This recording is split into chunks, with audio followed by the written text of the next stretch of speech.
Good morning and welcome to the News Hub. I'm Sarah Murray. Breaking news this morning is the Associated Press is reporting that Syria's foreign minister says the country has agreed to Russia's proposal to take control of the country's chemical weapons. Let's go right to our Middle East Bureau Chief Bill Spindle with more details. Good morning, Bill. Good morning. Thanks for being with us. So why don't you tell us, is this a surprise? Did we see this coming?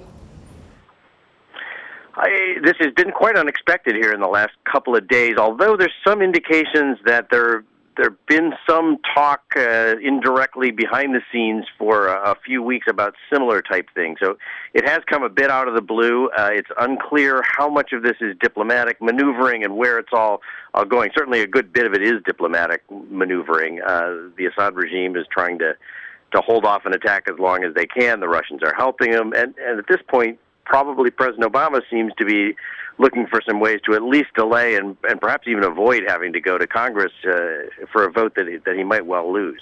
But it does seem this is like kind of a risky agreement to enter into. You're essentially saying, hey, like two of our enemies, we'll trust you guys to work out a deal and hand over your chemical weapons. Well, I think it's there's a lot of questions to be asked about how meaningful this will turn out to be in the long run. I think it's really at the moment more about diplomatic maneuvering around the immediate threat of this airstrike and this upcoming vote in Congress.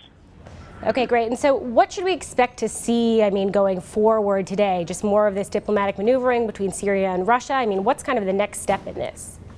I think that's right. We're starting to look like the French may try to bring some sort of a resolution to the United Nations Security Council backed by what's called a Chapter 7 resolution, which would actually put military teeth behind it. It's highly unlikely the Russians would agree to something like that. So, again, it's not clear that would actually go through the Council, but it's more diplomatic maneuvering. It's all about trying to come out of this with the diplomatic upper hand. And then we may see on the Russian side some more detail about how they propose, along with the Syrians, to actually go about doing this and under what time frame. Great. Bill, thanks very much. We always appreciate your insight. So this kind of puts the president's plan to win congressional report for a strike in Syria on a pretty extensive detour. Joining us now from Washington, D.C., we have Colleen Nelson, our White House correspondent. Hi, Colleen. Good morning. Good morning. So the president is supposed to address the American public tonight. How does this change the message that he could be trying to convey?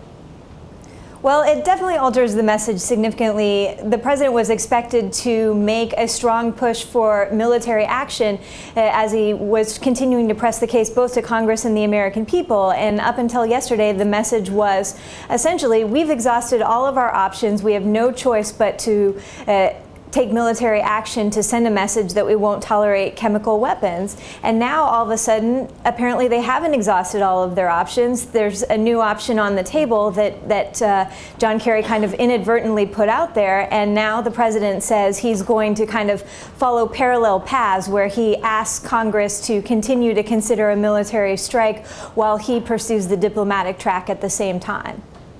Okay, great. Thanks very much, Colleen.